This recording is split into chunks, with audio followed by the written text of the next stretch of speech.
Okay, today is a little video about Anvil. Anvil Vault Breakers, apparently. It's out now on Game Pass for the Xbox and the PC. It's labeled as a game preview, but that label is not an important distinction. The game is there on a subscription service and it's there to buy, so I'm going to judge it as a real game. I say judge it. I've only played it for a couple of hours. I've played it on the Xbox. I've had a little look on the PC. And it's just enough to give you a little idea of what this game is all about. Anvil is a roguelike, and when you first fire up the game, it gives you a cutscene that offers up what you might loosely describe as a backstory. If you're feeling like really generous, you might call it a backstory. The whole premise is basically a thin justification for the game being a roguelike. It's something along the lines of humans can control combat suits called breakers. You can go out and fight aliens, get loot, and then you die and you get reconstructed at the start of the game. And that's a thing that you should go and do. That's the story of Rogue Breakers. Rogue Breakers, Anvil, Vault Breakers. Yeah, it's a roguelike. Roguelikes have existed for a long time. You might already know if it's a genre that you care for or not.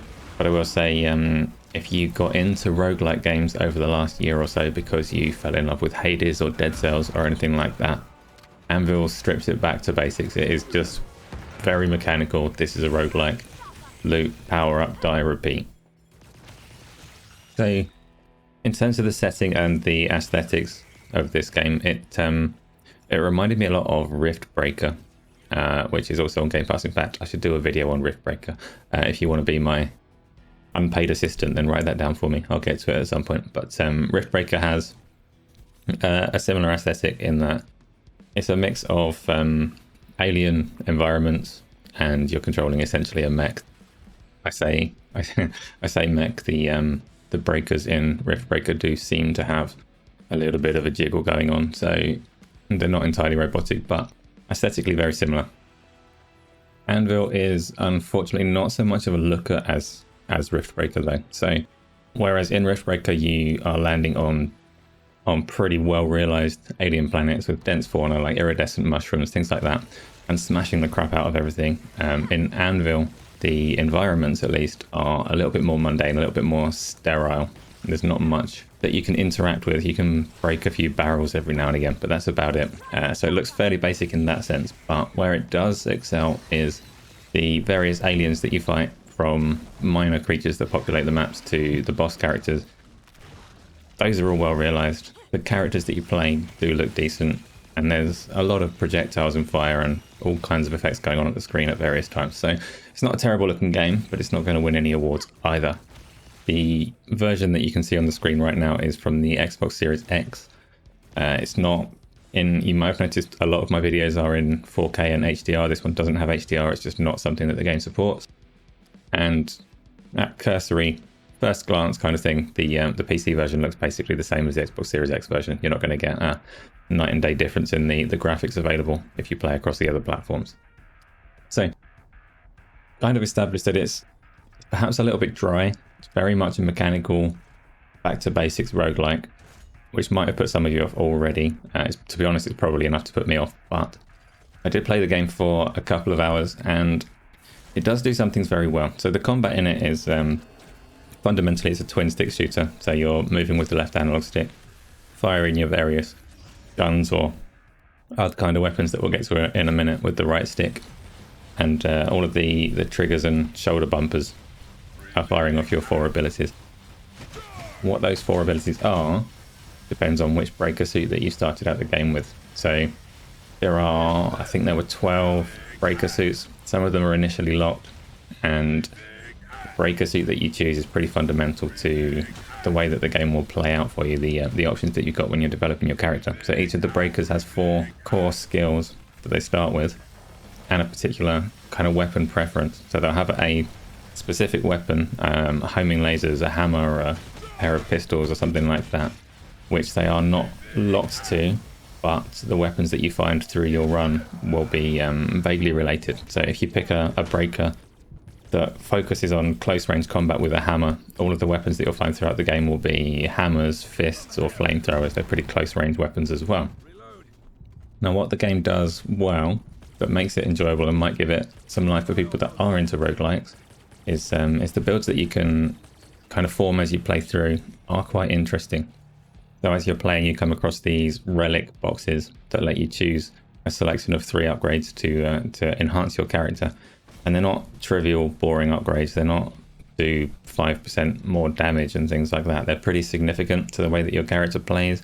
The weapons that you pick up as you go through are also pretty significant to the way that your character plays. So you have a lot of flexibility and control, and the ability to make characters that might seem massively overpowered, but overpowered in a way that I endorse for games like this, because sometimes making a character really powerful just feels fun. It's one of the things that made Hades so good. You also find, as well as these relics, you'll get you come across, it looks a bit like an Xbox Series X, but there's this strange monolith, and that gives you upgrade paths for the core skills that your breaker has. Those are also not dull. You can use them to add a significant healing portion to one of your attacks, or the ability to use it twice, or to do triple the damage, or to add a vortex effect, things like this that make it pretty interesting to see what options are going to be presented to you on every run. I already mentioned that the breakers have a different kind of core set of skills and starting weapon set. I didn't get to play all of them, but the most fundamental kind of differentiator between them for me is the defensive ability that they have. So some of the characters are kind of movement focused with a dash or a teleport or something like that, and some of them pop up a shield instead and have a counter attack mechanic. These kind of choices mean that you can have fundamentally quite different characters to play through. The game does support co-op. Unfortunately, when I tried to give that a go, matchmaking didn't turn up anybody for me to play with, which is a bit of a shame, but I'm sure it's beautiful chaos. But anyway, you build your character, you play through, you might have a particular build in mind, but yeah, part of it is out of your control. The levels are randomly generated to an extent, as you'd expect for a roguelike. So each time that you're playing through will be slightly different.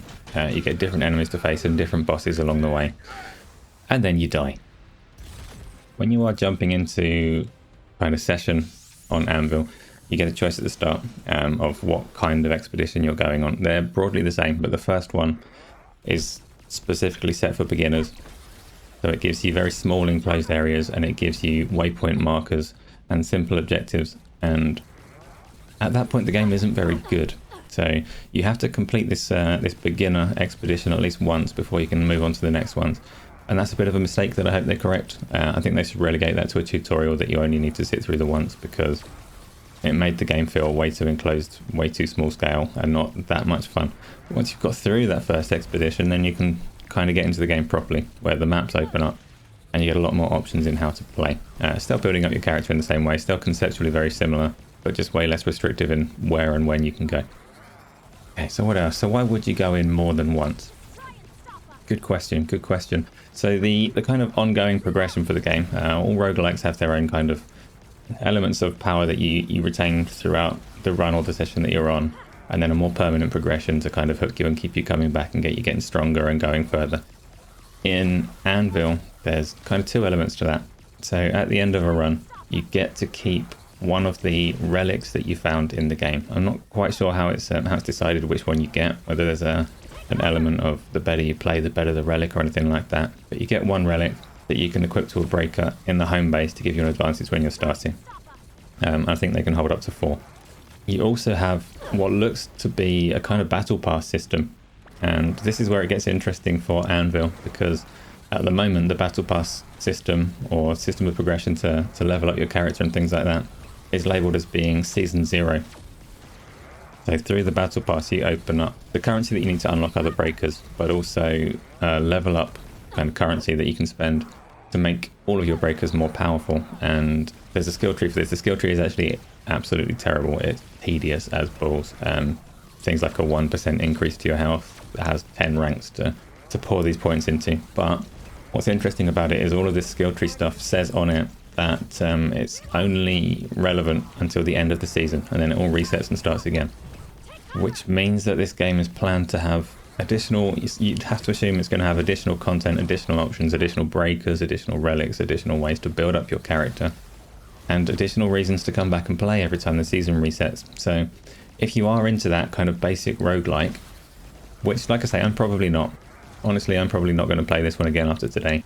But if you are into basic roguelikes, it looks like they're going to be supporting this one for some time to come, giving you interesting options to change up the game, presumably new enemies, new challenges, and you could have fun with it for quite a while.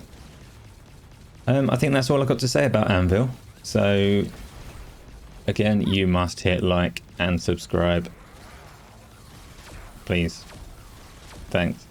And there will be another video coming soon on I don't know what game. See you then.